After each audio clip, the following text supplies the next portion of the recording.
অগোছালো আলনা ঘরে ঢুকতে কার বা দেখতে ভালো লাগে বলো? আর তাছাড়া নিম্ন মধ্যবিত্তদের একটা আলনা আর আলমারি ছাড়া তেমন কিন্তু দামি আসবাবপত্র থাকে না।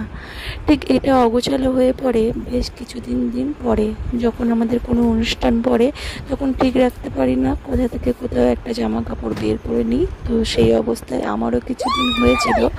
তো অনেক দিন থেকে হচ্ছিল না, তার আজকের 8টা 10টা থেকে আমি আমার আজকের ব্লগটা শুরু করছি। তো নমস্কার বন্ধুরা, আমি সুপর্ণা, আর সুপর্ণা ব্রায়ন ব্লগের আজকের নতুন ব্লগ হচ্ছে আলনাটাকে গুছিয়ে রাখা। গরম তো পড়তে শুরু করে দিয়েছে, শীতের জামা কাপড় তো সব তুলে রেখেছি। আর এই যে দেখো, পাবলিকটা আমাকে ব্যস্ত করছে, এর কারণেও বলতে পারো সারাদিন ব্যস্ত থাকার কারণে আমার আলনা গোছানো হয়নি। কিন্তু মনটা অস্থির অস্থির লাগছিল, কারণ ঘরের মধ্যে যদি আলনাটা গোছানো না থাকে আমার একদমই ভালো লাগে না। তোমরাও বলো, কেউ যদি তোমাদের ঘরে এসে আলনাটাকে যদি অগোছালো দেখে, তা তোমরাই যদি আমার ঘরে এসে দেখো আলনাটা অগোছালো, তাহলে কি মনে হবে যে আমি গোছানো নয়? তো অ্যাকচুয়ালি সত্যি বলতে কি, আমার গোছাতে খুবই ভালো লাগে, আর আমার নিজেরই ভালো লাগে না যখন আলনাটা অগোছালো হয়ে পড়ে। তো আজকের অনেক ঘেঁটেঘুটে এর আগে একটা গোছানো আমি দেখিয়েছিলাম, সেই গোছানোটাতে অনেক ভালোবাসা পেয়েছি।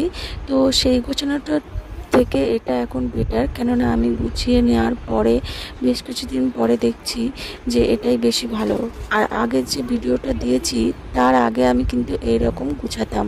তো দেখলাম চলো আগের মতো করেই গুছাই, দেখতে পাচ্ছি যে আগের গুছানোটার থেকে এই গুছানোটা বেটার। বাট তোমরা যদি পারলে দেখে আসতে পারো আগের গোছানোটা কেমন হয়েছে আর এই গোছানোটা। তো এই গোছানোটার সুবিধাটা আমি বলি, আমি বিভিন্ন ভাগে ভাগে আলাদা আলাদা শাড়িগুলো রেখেছি। যেমন মাঝখানে হলুদ শাড়ি, আর এই পাশে একটু হালকা মিউট শাড়ি, মানে সবুজ শাড়িটা যেখানে রেখেছি, আর ওদিকে নীল শাড়িটা রেখেছি, লাল নীল এই দিকের ওপরে, মানে যেগুলো একটু ব্রাইট শাড়ি। তো 3টে ভাগে ভাগ করার পরেই আমি পরপর রেখেছি যেমন শাড়িগুলো হয়, এর তো আর ভাগ করতে পারিনি। তো নিচের কোপেই ফার্স্ট রেখেছি সায়া। তো এখন গোছাচ্ছি ওড়না। তো এই যে নীল ওড়নাটা রাখলাম, আর এই যে এখন রাখলাম প্যান্ট, মানে প্যান্ট, আর এই যে চুড়িদার বা কুর্তি এইগুলো। আশা করছি বোঝাতে পারছি। আর শেষেই দিচ্ছি নাইটি, মানে প্রথমে হচ্ছে সায়া, তারপরে চুড়িদারের প্যান্ট, তারপরে চুড়িদার, তারপরে ওড়না, আর তারপরে নাইটি। তো এইভাবে আমার হাতে যখন আসছে আর কি, যেহেতু আমি আলনাগুলো পুরো খালি করে নিয়েছিলাম, তো তারপরে যেগুলো আমার হাতে হাতে আসছে, আর আমি ঠিক করে নিয়েছি যে কোথায় কোনটা গোছাবো। তো ওপরের র্যাকটা কিন্তু দুটো তাক হচ্ছে সম্পূর্ণ আমার। তো শাড়ি, সায়া, আর যেহেতু আমি বেশিরভাগটা চুড়িদার ইউজ করি আর বাড়িতে নাইটি, তাই চুড়িদারের প্যান্ট, ওড়না আর নাইটি পরপর কিন্তু আমার এই দুটো র্যাকেই কমপ্লিট হয়ে গেছে। এবং সেটাকে একটু দেখো রাখার পরে বেশ ভালো করে প্রেস দিতে হবে যাতে আয়রনের মতো লাগে। মানে যদি আমি ওটাকে চেপে দিই তাহলে অনেকটা করে কিন্তু জামা ধরবে। এবার যত জামা আমি রাখবো ওর ওপরে রাখবো, আর যখন আমার ইউজ হবে তো হালকা করে তুলে নিয়ে একটা করে বের করে নিলে আমার কিন্তু কোনো অগোছালো হবে না। আবার যখন গুছাবো সুন্দর করে সেই একইভাবে কিন্তু আমরা বের করব, আবার যখন জামাগুলো রাখবো সেই একইভাবে আবার সুন্দর করে ওপর থেকে রেখে দেবো, যেমনটি এখন রাখলাম। তো চলো, এর পরের একটা যেহেতু শুভেচ্ছার বাবার জন্য, তো আমার হাজব্যান্ডের জন্য এখানে থাকবে ক্যাজুয়াল প্যান্টগুলো। তো ওদের যে কটা পরপর ভাগ থাকে, প্যান্টগুলোর ভাগ দেখো দুদিকে মুড়ে নিয়ে শেষে চওড়ার দিকটাও খানিকটা মুড়ে নিয়ে সেটা পিছনের দিকে রেখে তারপরেই ওর উপর দিয়ে আমি দিয়ে দেবো, এবং অর্ধেক পোর্শন পুরো লম্বালম্বি নিয়ে নেবো, দিয়ে অর্ধেক পোর্শন দিয়ে ঢুকিয়ে দেবো। তো তারপরেই লুঙ্গি বাগেরা এইসব বাড়িতে যেগুলো কিছু পরে আর কি, সেইগুলো ওই রাখবো। আর যা কিছুই রাখবো কিন্তু একদম সমান সমান। আর চলো, এবারে একটা সবথেকে মজার ব্যাপার দেখো, তুমি যদি গুছাতে পারো তাহলে তোমার সেই গুছানোর ধরন দেখে তোমার বাড়ির আশেপাশের মানুষজনও শিখে যাবে। যেমন দেখো, আমার বাচ্চা আমি গোছাচ্ছি দেখে আমার গোছানোটা ওর বলছে যে আমার জামা কাপড়গুলো সব ফেলে দিয়েছো, হয়েছেটা কি ব্যাপারটা দেখো। বাচ্চার জামা কাপড় একটু নিচে রাখলে সুবিধা হয় যেহেতু ছোট।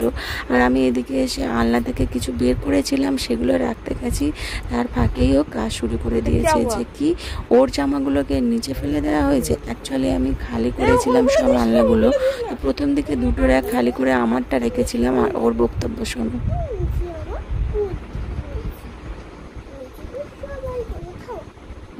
তো যাই হোক, ওর বক্তব্যটা পেশ করে ওর বাবার কাছে চলে গেল।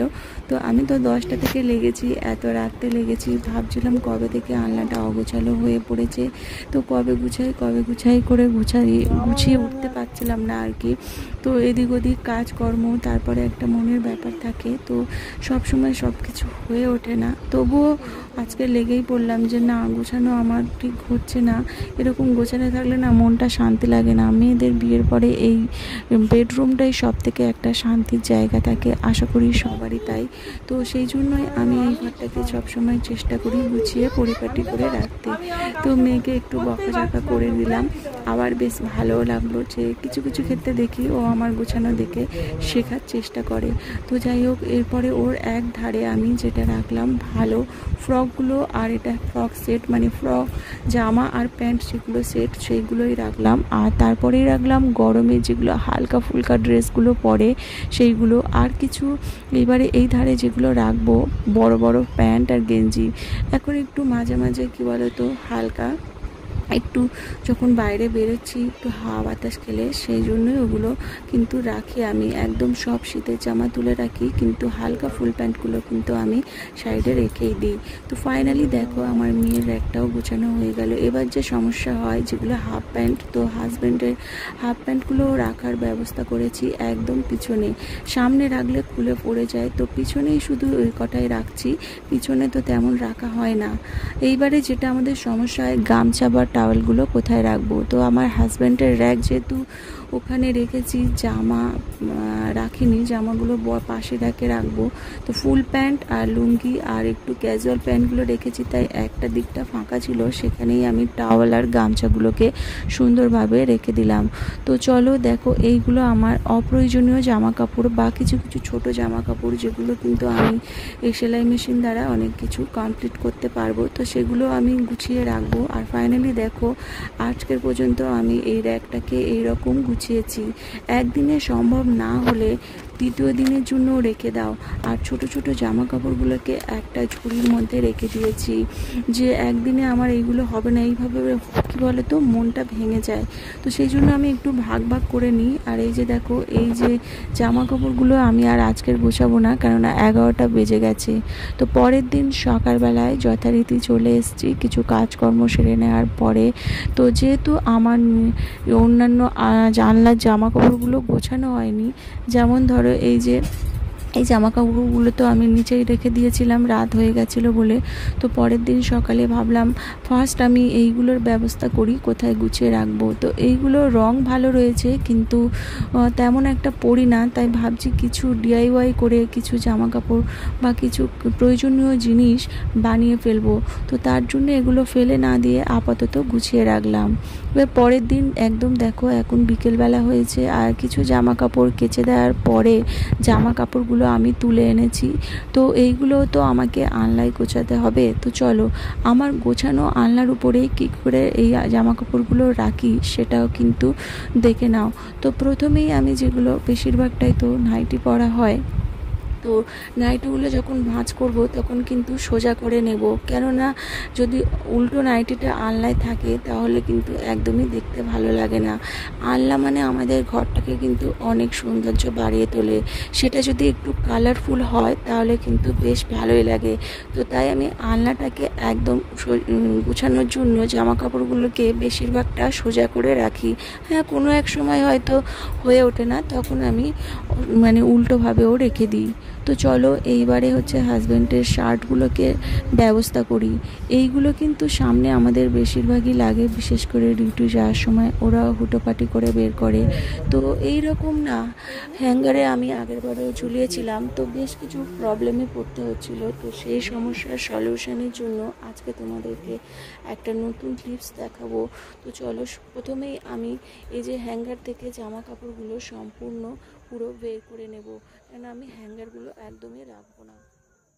তো যথারীতি আমি জায়গাটা খালি করে নিয়েছি, সাথে সাথে ওইটা গোছানোর আগে দেখো পাশে কিছু জামা কাপড় রেখেছিলাম, যেগুলো বাতিল বলো আর বিছানার চাদরগুলো ওইখানে তো রাখতে হবে। এগুলো জামা কাপড়ের মধ্যে পড়ে, কিন্তু যদি আমি আলনাতে রাখি পুরো ভরে যাবে, তাই ওইগুলো দেখো ওই সাইডে আমি একদম সুন্দর করে গুছিয়ে রেখেছি। আর হাজব্যান্ডের জামাগুলো দেখো, ও একটা মানে বড় জামা আর ছোট জামা আর কিছু টি শার্ট আমি ভাগ ভাগ করে নিয়েছি। আর এবারে তারপরেই দেখো রুমাল, যেগুলো কিন্তু আমরা একদমই খুঁজে পাই না, আমি এরকম বক্স করে করে রুমাল আর একটাতে মোজা রেখে দিয়েছি।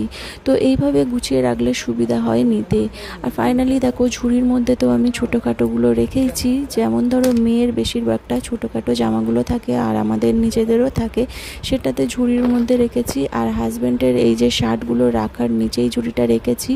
আর এবারে বক্সগুলো ওর উপর রেখে দিলাম। আর একটু সুন্দর দেখার জন্য একটা কিন্তু ফ্লাওয়ার পট বা বলতে পারো আর্টিফিশিয়াল গাছ বসিয়ে দিলাম। আর এই পাশে যেগুলো বললাম যে অপ্রয়োজনীয় জামা কাপড়গুলো আমি এখানে গুছিয়ে রেখেছি, যাতে আমার চোখে পড়লে মনে হয় যে হ্যাঁ এগুলো আমার কিছু কাজ বানাতে হবে।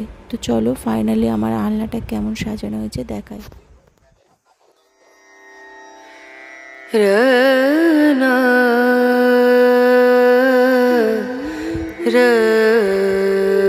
আলনা অনেক দিন পর্যন্ত গোছানো থাকে যদি তুমি বের করার সময় ঠিক ভালোভাবে বের করো, এবং জামা কাপড় যখন আবার রাখছো তখন যদি একটু সুন্দরভাবে ধৈর্য দিয়ে গুছিয়ে রাখতে পারো, তাহলে কিন্তু বেশ 3-4 মাস কিন্তু ভালোভাবে থাকে।